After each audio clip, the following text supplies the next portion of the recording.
The San Francisco 49ers get the win 26-8 against the Cleveland Browns in Cleveland for the first time since 1984. All right. Welcome back to another episode of the Behind the Back podcast, 49ers post-game edition. Bang, bang, Niner gang. We got the win going into the bye. Wow. A lot of good things to talk about in this one. This was a rebound week from the offense. This was another statement win from the defense. And this was another statement game to add on to their already statement season from the special teams unit led by Brent Boyer, special teams coordinator. So a lot of good things to talk about here. We're going to break this down, but I want to start with talking about this 49ers defense. And this is a defense that you already don't have Nick Bosa. You don't have Fred Warner. You're missing Tatum Bethune in this one with an ankle.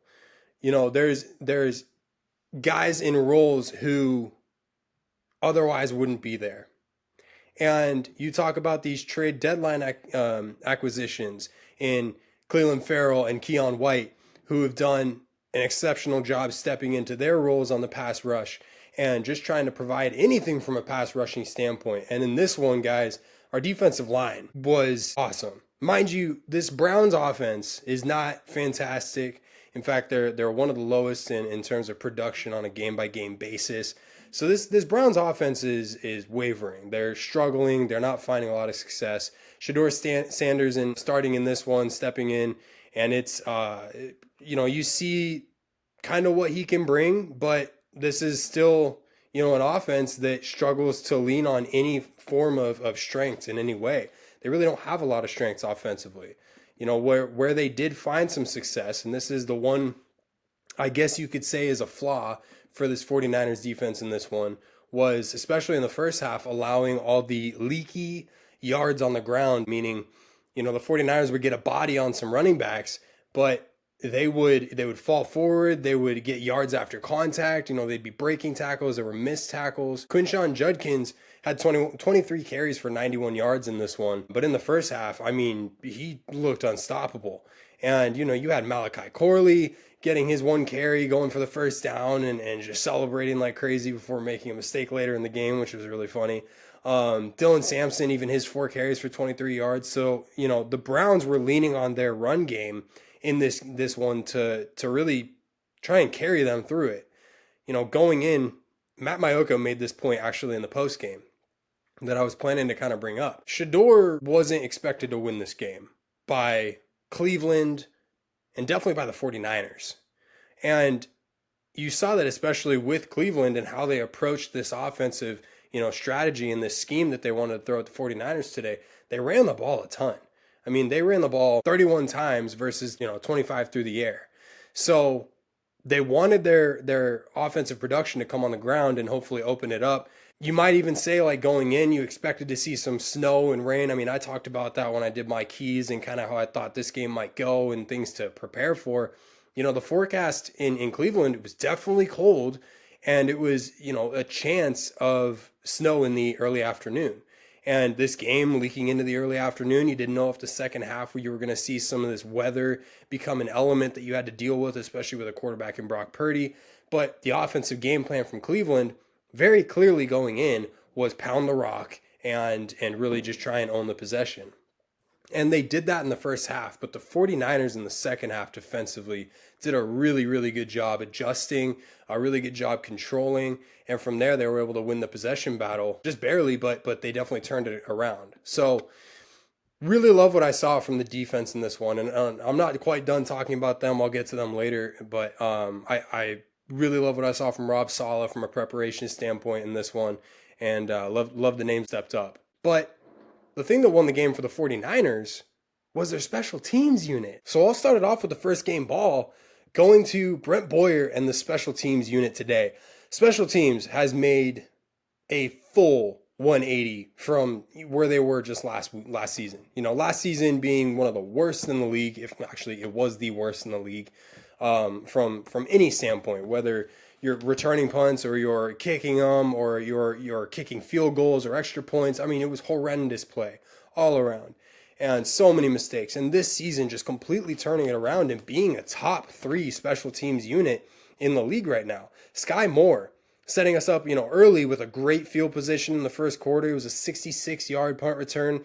When you look just 2 weeks ago, he had his 98-yard kick return to kick the game off. So Sky Moore has been exceptional throughout this season. And then the punt return attempt by the Browns, where they muffed a punt. A Browns undrafted rookie, I don't know his name off the top of my head. He muffed the punt. We jump right on it, get the ball in a great position, leads to 49ers points. So both times the 49ers were able to execute on great field position. And one of the keys that I had for this game was, the defense needs to win the turnover battle. The 49ers defense needs to win the turnover battle and set the offense up for success.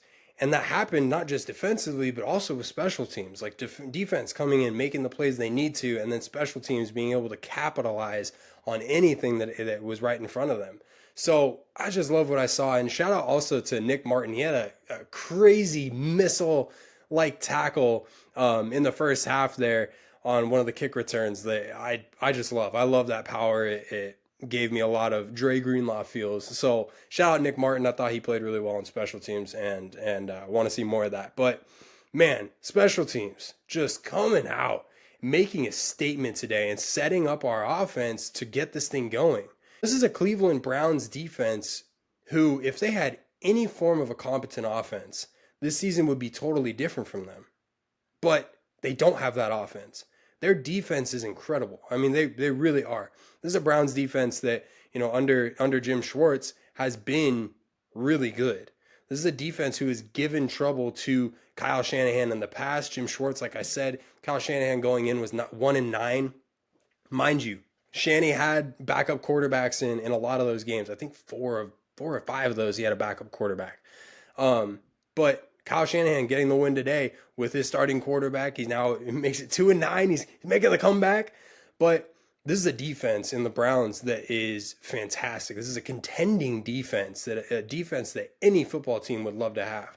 Myles Garrett, like I said, in my breakdown and my analysis of it, having just a historical, on pace for an historical season. Rookie Mason Graham making a great play in this one. He's having a great season as well. And made a great play in this game as well, breaking up one of the early down runs that Christian McCaffrey had. So they have guys all over. This is a unit that likes to fly around. This is a unit that wants to play gritty football.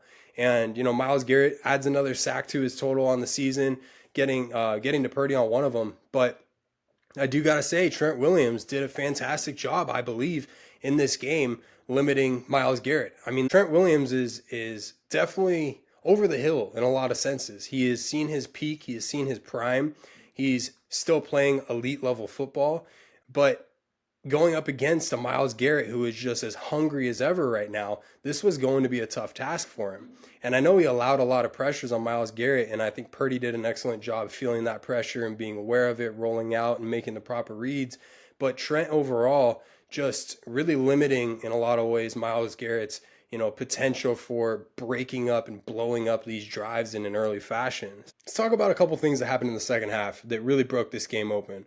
So 49ers, another huge fourth down stop on a fumble. The Browns went for it twice on fourth down, both times stopped by the 49ers behind the line. It leads to a short field and a touchdown after a big play to George Kittle.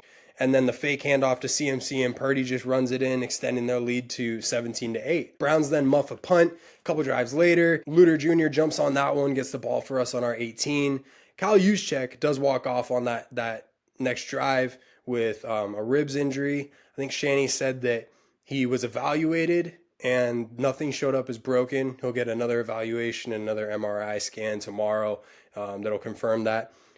Hopefully he's good to go. Hopefully it's just a bruise of some kind. But nonetheless, that drive, awesome ball from Brock Purdy to Jawan Jennings on third down. Third and Jawan showing up again here, making its appearance and a great touchdown and just extending the lead. They tried to go for the two-point conversion to push it to a 3-score lead. They failed to do so, but their defense, 49ers defense, just coming up clutch again, making timely plays, and then the 49ers going down and extending this one and pushing it to essentially out of reach at that point for Cleveland. So Really love what I saw, the adjustments coming out of halftime. The 49ers not allowing a single point for the Browns in the second half. They really only let the one drive go through for Cleveland. That was right before halftime. It was a lot of breakdowns defensively. I thought that drive in particular, like the Browns, you could almost say they schemed it up, they drew it up. It almost looked like an opening drive style thing where they wanted to go quick, they wanted to execute certain plays a certain way, and they were able to get to where they wanted to go. And they capped it off with the touchdown. We make a mistake, have 12 men on the field. That gives them the ball closer to, so they take the 2-point conversion, they convert it. They take the lead at that point, but the 49ers, also shout out to our offense, going down with less than a minute down the field and getting 3 more points. It would have been nice if we got a timeout called a little bit sooner. That was the George Kittle one-handed catch. It would have been nice if we got the timeout in time and maybe got one more chance at the end zone, but nonetheless, an awesome drive, being able to get any points and take the lead, have a little bit of momentum before you kick the ball off in the second half. So the second half was really the thing to me that broke this game open, really the thing that set this team apart. Let's talk about a little bit of the statistic breakdowns between both of these teams, and then we will get into the game balls and wrap things up going into our bye week. So total yards of offense between both teams, identical. 252 for the 49ers, 253 for the Browns. 161 through the air for the Niners, 115 through the air with Shedeur for the Browns. The rushing game, this was where it was a little bit different. The Browns having 138 on the ground, 91 for the 49ers. 49ers couldn't do much against this defensive line. This is a defensive line, not just a unit, but a line that is fantastic, best in the league at stopping the run, and they did just that. I felt like there were a few times that the 49ers could have gone to Brian Robinson, especially up the gut. When you're first and goal, second and goal, I feel like that should be the Brian Robinson call. I feel like you've got to have a power back in these senses to really push it in. And he has so much leakage yards that he gets, yards after contact. He does such a fantastic job of just powering through all that. It was interesting to see the 49ers and Kyle Shanahan really lean on Christian McCaffrey as much as they did on the ground game. Christian McCaffrey ending with his 20 carries for 53 yards and Brian ending with only 8 carries for 26. So I'd be interested to see if that really shifts at any point, if Brian Robinson really gets some of these runs when we're at the goal line. I feel like that might be a better approach, but I'm not the coach. I don't know. It worked today. But anyway, the rushing battle was definitely won by the Browns. But overall, defenses did their job, limiting both offenses to 250 yards of total offense. This is the biggest thing you can take away from this game from the offensive standpoint. The 49ers on third down were 11 of 17. The Browns were 3rd and 11. And you can credit the 49ers offense for being really, really good offensively through the air on third down, on the ground on third down as well, setting themselves up. You can also say the 49ers defense did a fantastic job limiting the Browns to only three first downs on their third down attempts. So of the 11. So love what I saw there. That is a big discrepancy, and that is what wins you football games late in the season. That is what wins you football games in a playoff hunt, in the playoffs in general. So seeing this team kind of come alive here from both facets, both the offense and defense is something you love to see as you enter December here. As far as sacks, the Browns only got to Purdy once in this game. A lot of pressure. Purdy did see a lot of pressure in this one, rolled out really well. Interesting with the toe. You get a little nervous, but he handled it well. We'll see what his pain is like. Again, he has a bye to kind of work through, but he's going to be dealing with this all season long. But the one sack coming from Myles Garrett. Dude, I can live with that. Really. This is the best pass rusher in football this year. This guy is on a historic pace. His matchup in this one, it was a key matchup. It was Trent Williams v. Myles Garrett. And again, Trent he did his job. He did more than just his job. This is a tough guy to stop in Myles Garrett. He's just on a roll right now. And I thought in this one, being able to limit him to the one sack, being able to limit him from a pressure standpoint and just keep your quarterback as clean as you can, love to see it. So that's the stat breakdown on this one. That's what I wanted to address was that third down efficiency. 11 for 17 on third down for the 49ers offense against a contender style defense that they just saw. This is the best defense they've seen all season long. And there were questions about how good they would be, especially Brock Purdy.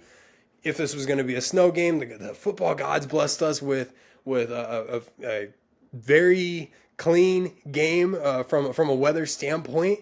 But the offense being able to bounce back after this tough game against Carolina last week, where the offense just looked really weird, right? Brock Purdy, 3 interceptions before halftime. This offense struggling to find some success, winning a low-scoring, ugly, gritty game, but bouncing back and getting 26 against a defense that is hard to do that against. And mind you, I think a lot of that is the special teams setting it up, but this is a team game. This is the best team game in sports.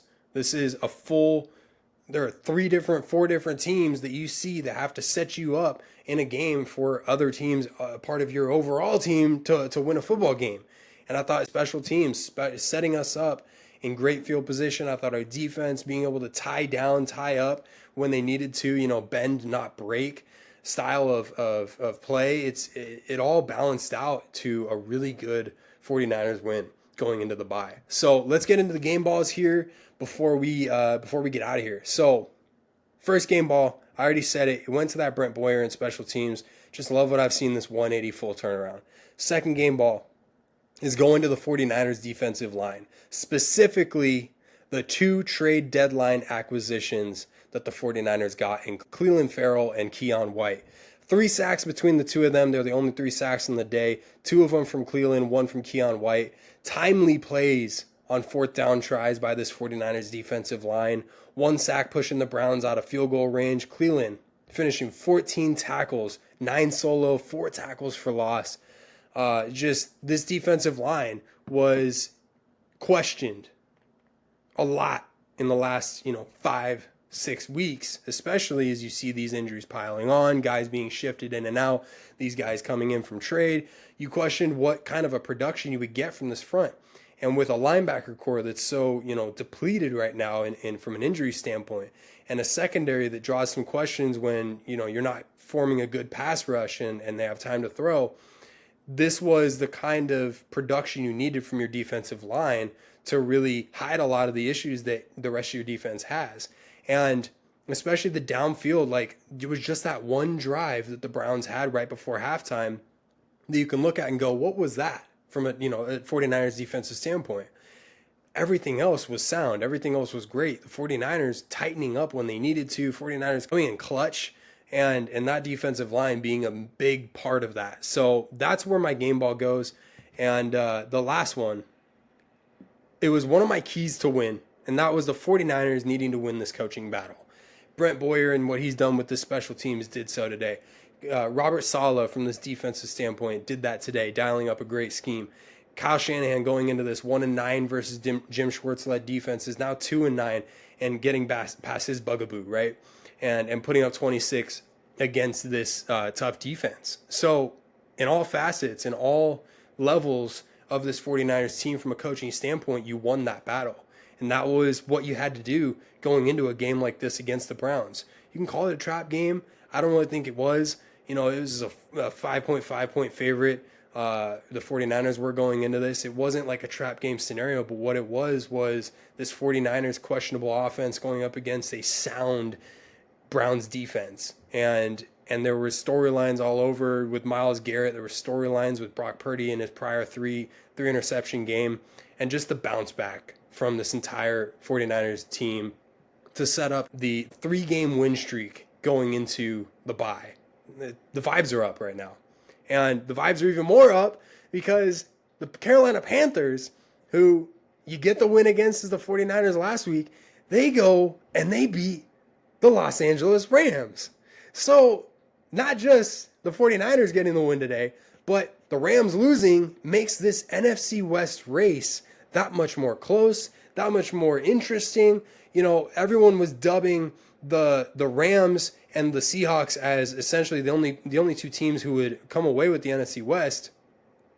There's some football left to be played here left in the season. And the 49ers are hot on the tail of the Los Angeles Rams.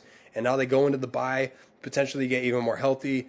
You get to prepare to come out and get hot. This is a 49ers team who, under Kyle Shanahan, after the bye, they seem to elevate. They seem to lock in. They reach a new level. I'm looking at Kyle Shanahan and this team to really take it to the next level as you prepare for, a probable now, as you've increased your chance, playoff football berth. So I'm excited. This is a fantastic win. Love what I saw today. We're going into the bye with the vibes up. This is everything you could have asked for, guys. So I'm going to cap it off here. This was 49ers post game in the Behind the Back podcast. Thank you guys for listening to this episode. I'm looking forward to breaking down what I've liked from this team so far in the season. I'm going to be talking about what my expectations are from this team in the remaining schedule and the remaining games coming out of the bye. But we get to go into this one, and we go into the bye with vibes up. This is everything you could ask for from, a team perspective. So you get some gritty wins, you get to build, and you get to, hopefully get healthier coming out of it. So I'm looking forward to talking about that, guys, on the main episode with you next week. As always, I've been Benny the Jet Retz. You can hit us up at behindthebackpod13@gmail.com. Hit us up on any of our socials down below. Give us a follow. Like this video, comment. Let me know what you guys thought of this game. Was it fun? Were you expecting something different? Did you learn anything about this team? What are your expectations coming out of the bye for this 49ers team? Are you expecting them to go on a bit of a run? I know they have some tough matchups, but they got another favorable matchup coming straight out of the bye against the Tennessee Titans. So what are your thoughts on that? What do you guys think about the rest of the season? Let me know. And as always, guys, I appreciate you for listening. We'll see you soon. Peace.